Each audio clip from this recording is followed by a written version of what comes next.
Ayun nga mga auntie ko, bago ako matulog, meron akong na-receive na comment. Kung nagtatanong kayo kung meron akong balbas auntie ko. Auntie ko, pag walang filter auntie ko, kitang-kita talaga yung balbas sa aking bibig.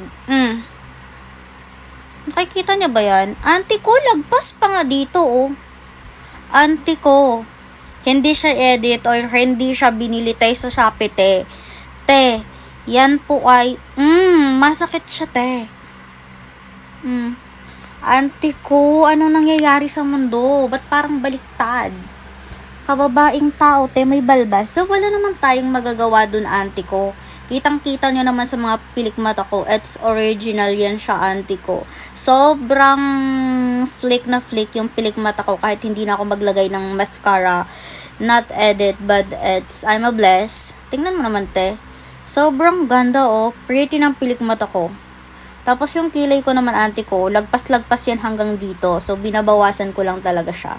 To be honest, para naman magmumukha akong girl. Kasi, ayan siya auntie ko. It's natural. Tapos yung mga balahibo ko sa kamay ko auntie ko, madami po yan, pati sa paa ko. Yung mga daliri ng kamay ko auntie ko, ayan dyan oh. Kikita niyo naman diba? Pasuntok nga te. Charot. So, diba? Sobrang dami te. Mga buhok ko dyan, sobrang dami.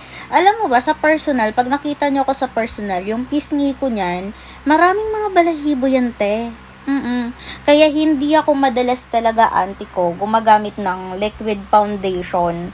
Kasi, pag gumamit ako ng liquid foundation, nababakat yung buhok te. Okay na kayo? Wala na kayong mga tanong te? At sa mga nagtatanong naman kung may kuto yung kilikili ko, ano ba naman mga tanong yan auntie ko? Kilikili, lalagyan ng kuto te.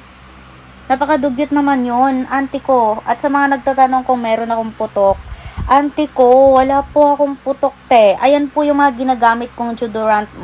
Sobrang dami siya auntie ko. At of course, maalaga ako sa aking sarili. Naliligo ako 3 times a day. Lagi ko naman sinasabi yan auntie ko.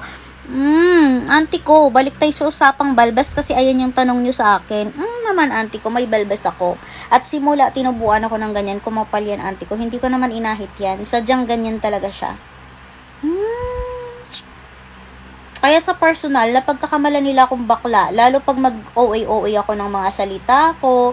Tapos magsalita ako na parang mga bakla na mga jargon words. So, minsan talaga, napagkakamalan akong bakla. Pero hindi ako bakla, te. Oh my gosh. I'm a girl. I'm a female. I'm a lady. I'm a woman. Yes, I am. Have a good night. Pero bago yan, kiss ka muna sa kilikili ko. Kiss na, te. Kiss na.